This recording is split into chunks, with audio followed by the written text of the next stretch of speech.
Hey family, this is one of those rare moments that you wonder, where is Africa? And what is happening right now, it was supposed to be done by Africans, but it's done by somebody else. So you're wondering. This is one of those rare moments whereby the people who sometimes you think that they're enemies because of what they've been doing, they are actually protecting you. And to be really honest, I do not understand. I do not understand. And I think it changes something in me. And I have to admit, guys, you know, we have this one say in Swahili, we say, kama umewe kung'atwa na nyoka, hata jani likikugusa unashtuka. What it means is, if you've been bitten by a snake, even if you just touch a grass, you know, you freak out. You'll be thinking like, maybe perhaps this is the snake. And I think if you've been watching my videos, you have seen my reaction towards colonialists. You've seen my reaction towards UN, United Nations, peace breakers. I call them peace breakers, but for real, the name is United Nations peacekeepers. You have seen my stand. Why? Because of what I've seen. Like, I haven't seen good things being done by them in Africa. And, being in Congo for over 30 years, more than 3 decades, and they've done nothing about the situation there in Congo, it has been hard to me. And not only me, but to a lot of Africans. So if I say that, I don't have particular hate to anybody, but I'm saying that based on the less productivity, less outcome that is coming in Africa. But today, I'm really shocked with what United Nations Security Council have done. I'm really shocked. And guys, help me out. Why this kind of action came about? I'm really wondering. I'm very sensitive to the point where even if something good has been decided, but I'm still thinking that, okay, does this came with a good intention? Oh, just like that. Look at this, guys. I'm going to read this news for you, and you guys, you need to help me out. I really need help today to understand.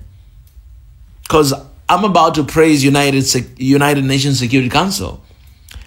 United Nations Security Council rejects Sudan's rival government. Thank God. Thank God. This case had to go to United Nations Security Council, and it has been rejected. Thank God for that. All right, let me read this first. The United Nations Security Council has formally rejected the legitimacy of Sudan's rival government, dealing a diplomatic blow to functions attempting to establish parallel authority amidst the country's ongoing civil conflicts. In a high-stakes meeting held at the United Nations headquarters in New York, Council members debated the worsening humanitarian and political crisis in Sudan.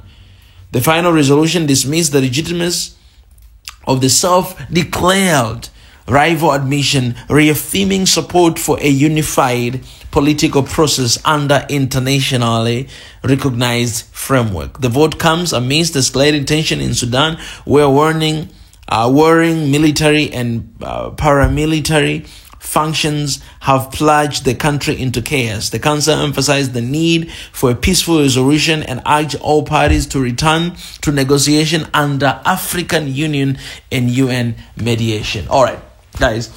Okay, I love what United Nations Security Council is doing right now, man. I love what they've done. I love just what they've done. Let's take a moment to say kudos to United Nations Security Council. All right. I've been busting on them all the time. I've been attacking them all the time. But today, let it be a different day. Kudos to United Nations Security Council. This is for you. Thank you for what you've decided. Finally, We have a body, we have organization that can actually make a good decision. I wonder why we don't see a lot of these good decisions. Kudos to you guys. This is what we need to see. So what they've done is this. Sudan, because of the conflict of two greedy leaders that has been going on for over 2 years, a lot of lives have been wasted. A lot of Sudanese people have been displaced.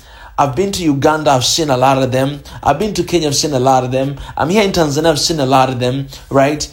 And people have been died. A lot of facilities, hospitals, schools have been dismantled and everything. It is just chaos in Sudan. People are dying every single day. And then in the midst of that, the only solution that is about to be achieved is by these two leaders who cannot get over their whatever agenda that they have. They want to establish a parallel government, that they will have two governments in one. Basically, they divide the country. Just like how they divided South Sudan, and that's the same thing. Just like how they divide all other countries in the country, that's the same thing. Basically, to have two Sudans. I mean, they already have two Sudans, so this basically is going to be like three Sudans. 1, 2, 3. It's going to be 3. But United Nations Security Council, they say, no, we're not going to do that. No, we're not going to do that. There's a lot of damage has been done. There's a lot of atrocities have been committed. You guys, you need to sit down under the supervision of African Union. You need to sit down on the negotiation table with African Union. And United Nations, there will be mediation at the center. This is perfect. This is what we need to see. I mean, it's a little sad that we as an African cannot sit down and negotiate with one another and come to conclusion unless somebody else come and mediate for us. Basically, they're kind of like sugar daddy and sugar mommy. You know what I'm saying? Africa has always, I've made this video before, Africa has always been having a sugar daddy and sugar mommy. That we cannot do things on our own. We need somebody else to mediate us, for us to come to an end. And I wonder why. Because this is not the problem of United Nations. This is the problem of Africans. I always talk about 3 enemies of Africa. The first one is mindset. And this kind of mindset that we cannot really solve things on our own. We cannot solve things by ourselves. We always need a white people to come and to sit at the middle to help us to resolve our issues. This is kind of nonsense. It's the messed up mentality of a lot of Africans we do have. The second one, leaders who are supposed to work for the government, work for the people, but they're working for themselves. All right. Leadership is the service. You are there because people voted you in. Therefore, you are a servant to the people. People actually hired you, placed you in the office. But a lot of time in Africa, when people becomes leader, they change completely, totally, 100%.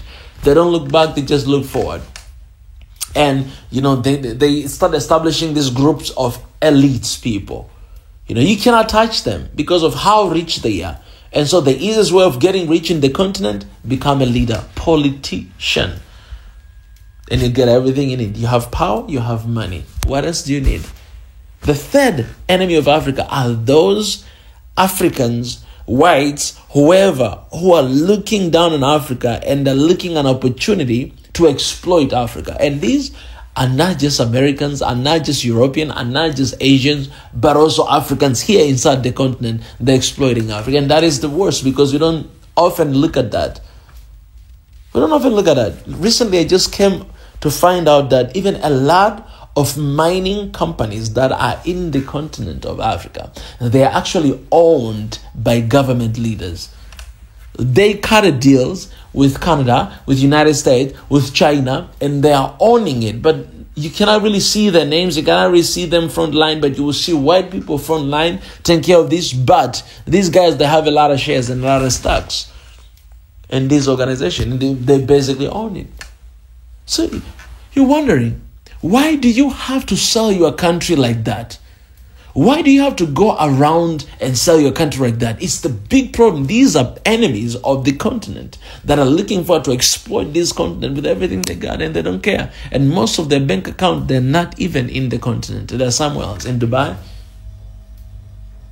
in Germany, somewhere there, outside of the continent. You can never trust them. All right, coming back to Sudan, guys. You have Africans who wants their country to be divided.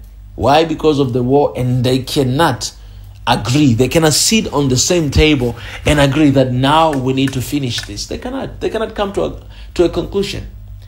African Union failed to intermediate, failed to bring about peace in the Sudan. In Sudan, guys, it's the failure of African Union. We are where we are today. It's the failure of Sudanese government. They are where they are today. It's because of the greedy of two leaders who want things for themselves. Because, to be honest, man, they do not care about people. Because if they did, they would have stopped this war and people live in peace. But it has been going on for over 2 years. Now you have United Nations Council, Security Council saying, no, we're not going to divide your countries. You guys are going to remain the same. And African Union, you need to make sure that there's a peace coming to this, man, to these two countries.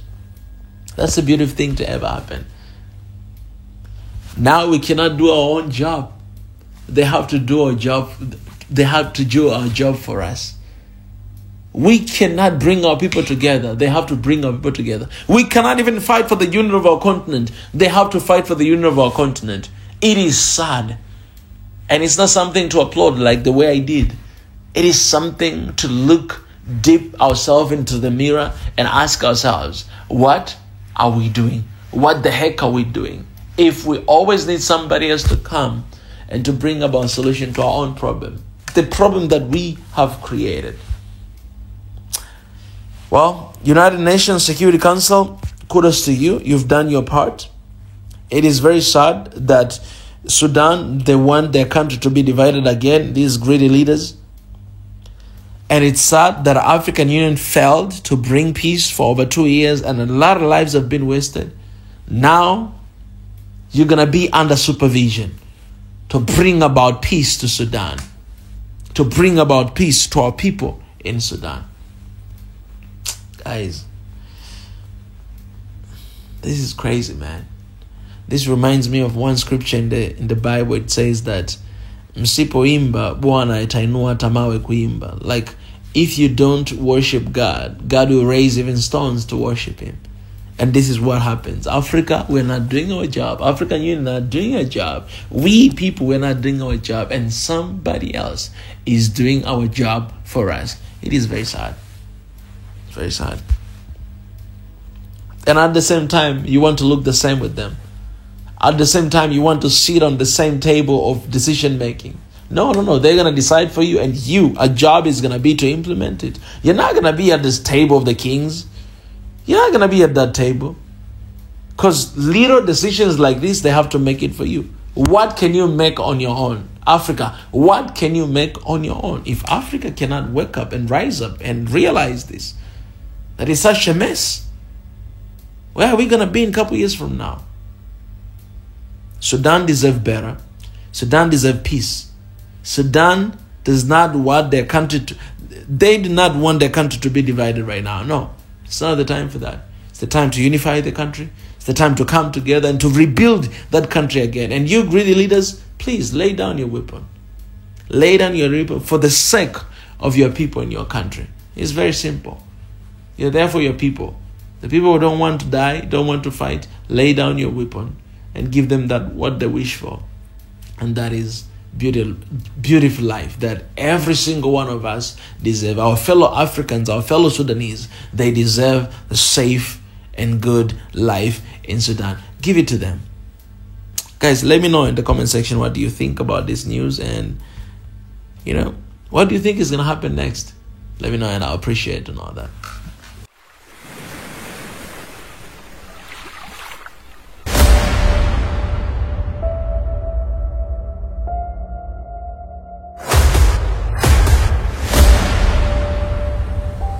This is the journey